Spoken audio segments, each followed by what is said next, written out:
Hey friends, and welcome in to A Walk Through the Word, Daily Bread with Crystal Fry. I am your host, Crystal Fry, and in today's episode, we're looking at Psalm 23, verse 3, to talk about restoration for our souls and paths of righteousness, all for His name's sake. I invite you to join the celebration this week of the podcast turning 1 and share this podcast episode out with a friend. Thank you so much for being here with me today, and I pray that you will listen with an open heart to hear the Word of God speaking to you. All right, friends, let's dive in. God's Word is powerful. The missing link is our identity in Christ.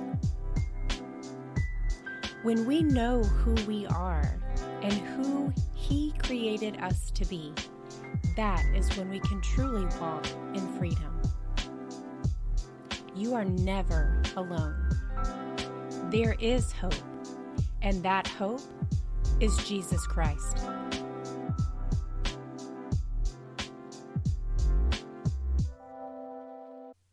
Today we're looking at Psalm 23, verse 3, which reads, "He restores my soul.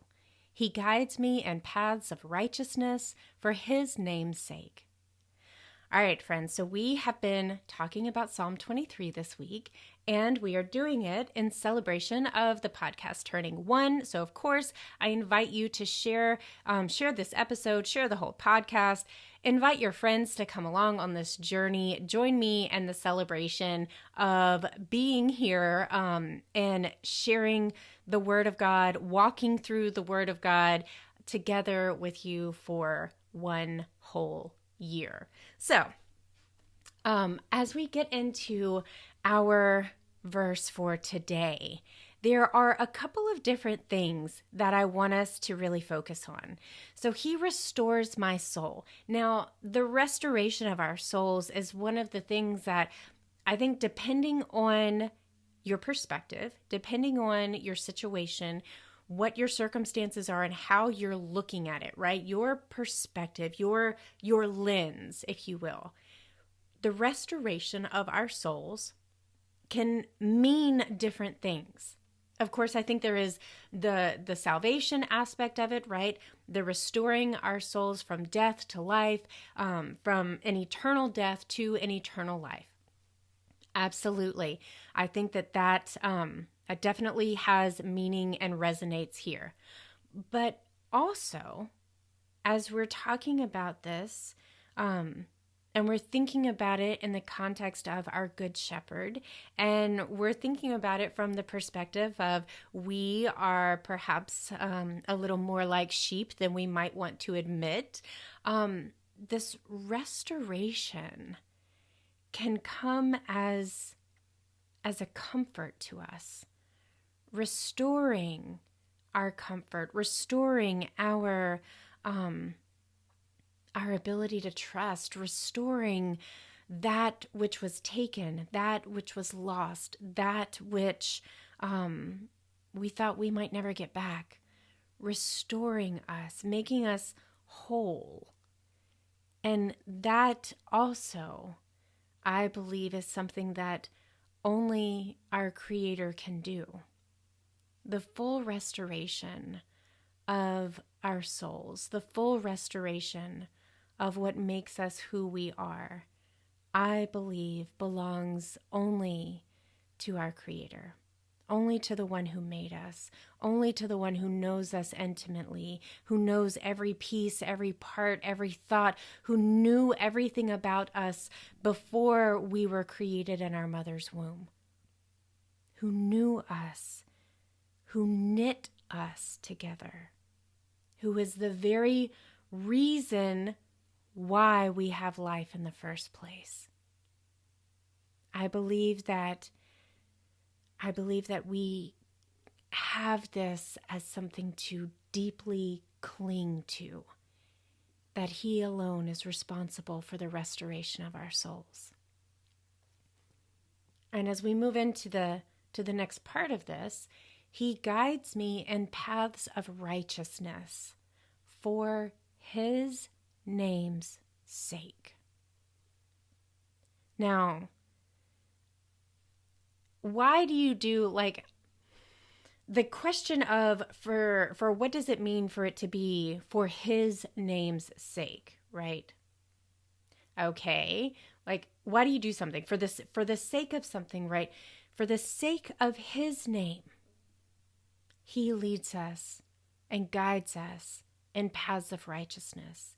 He restores our souls for the sake of his name. Why? Because it's what he's promised to do. It's words. It's the evidence of the truth in his word. It's the evidence that in the name of the Lord, these things are done. It's the evidence that God doesn't lead us astray. The paths that he leads us down are paths of righteousness for the sake of his name. God is not going to lead us down paths of treachery. God is not going to tell you to do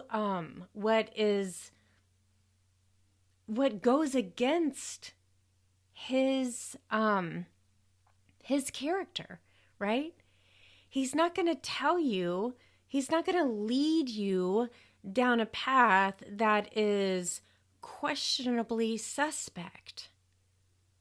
He's not going to lead you into places that are going to cause you irreparable harm and damage from an eternal perspective. Now, friends, I will tell you, he may lead you down a path that is going to cause irreparable harm and damage to your former reputation, right? And what I mean by that is, listen, if you had a reputation of this, and then you saw the light, and now you're moving in a different direction, that will cause some serious things to happen and go on. When you make a choice to change, people around you, some are going to be like, all right, yay, that's awesome. And some are going to be like, who do you think you are? Goody two shoes, better than everybody else? Come on, you know what I mean. Know that the people who are like that, love them, bless them where they are, and move forward with God. I'm going to leave that there because that's not what this episode is about. But the paths of righteousness are not righteousness as we define them, because our idea of righteousness may or may not be in alignment with God's righteousness. We may have our own thoughts and because of our own experiences and things that we have been through and ideas that have been handed down from our parents or grandparents or whatever, our culture, the place that we happen to live and, what we're surrounded by all the time, our idea of righteousness could look very different from God's idea of righteousness. So we need to bear that in mind as well. But to know and understand that God is never going to lead us down the path of, He's never going to lead us down the path that doesn't lead to him. He's never going to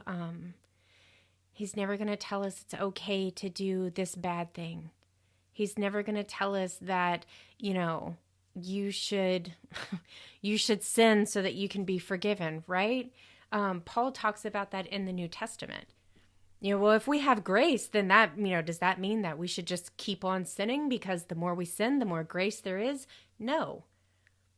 Grace is here because we're human and God loves us that much.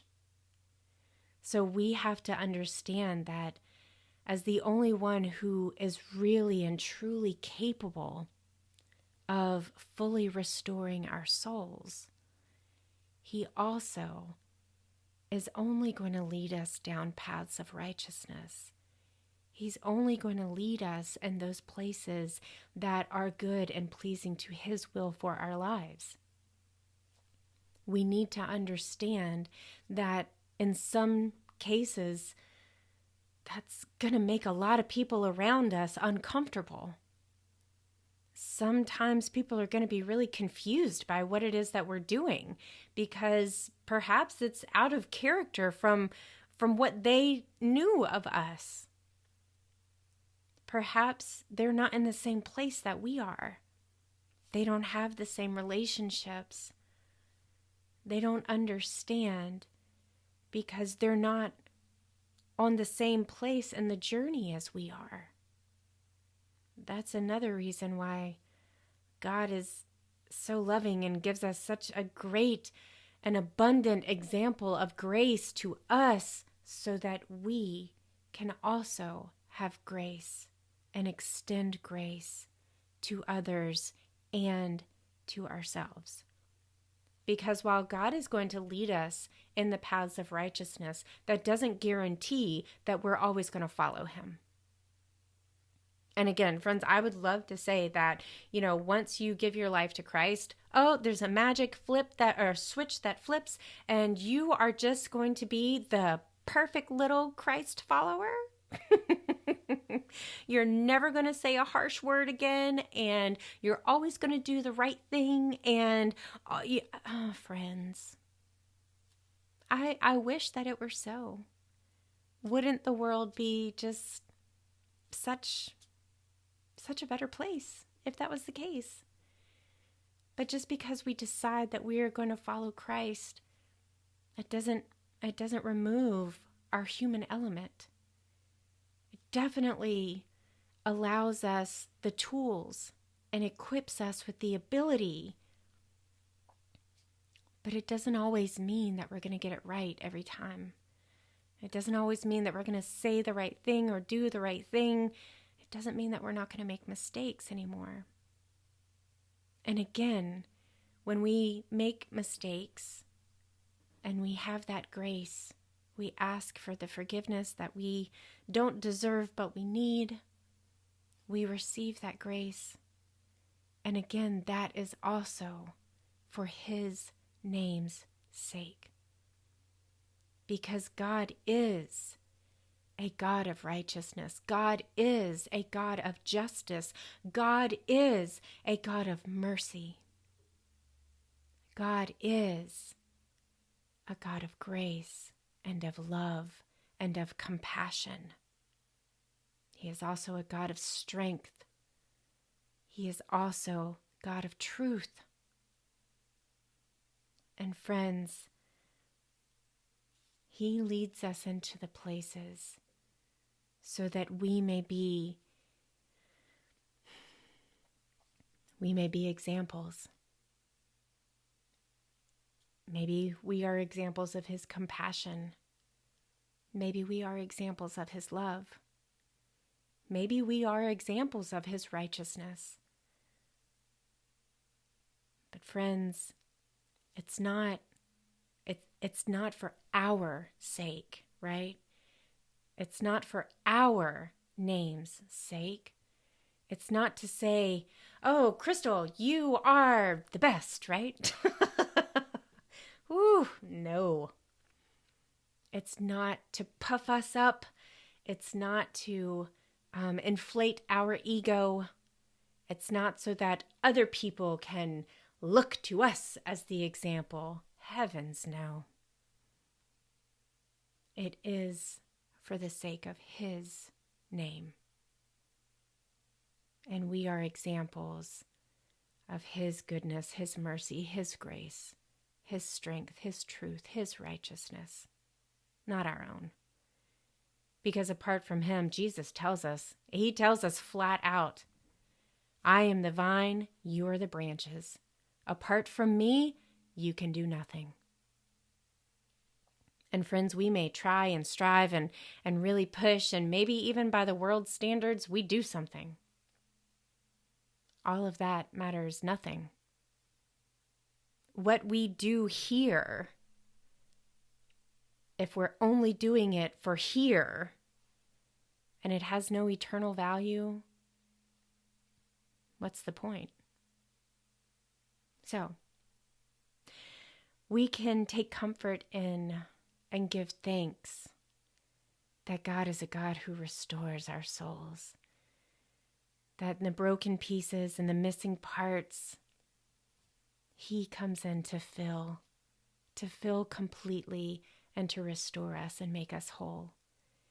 And we can take comfort in knowing that He is guiding us in the paths of righteousness for His name's sake.